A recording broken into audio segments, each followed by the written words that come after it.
the whole purpose of me creating the show is not to necessarily say that karate is dead, but try to explore areas how to explore the areas on what is kind of killing traditional karate and what is making it better.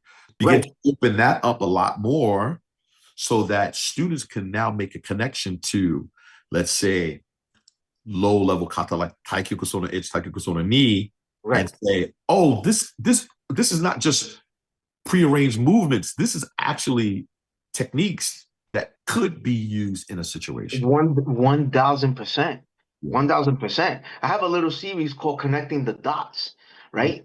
The bridge, the gap between traditional martial arts and more modern grappling, like Brazilian Jiu-Jitsu. And I show you how to apply moves from the kata into matches. And for example, from the opening bow, right? When you bring your arms like this, right? That's your first wrist lock right there.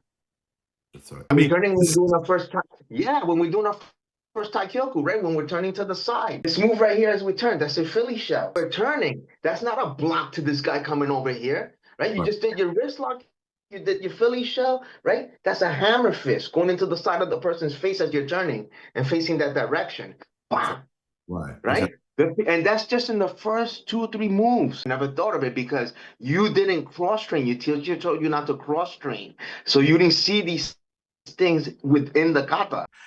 And again, as I said, that I think what needs to happen for traditional karate is that we need to now begin to open up the door, open up the encyclopedias, as once my guest coined it as kata being encyclopedias. We need to begin to open up the encyclopedias, share that information. You need to find somebody that explains it at a college level.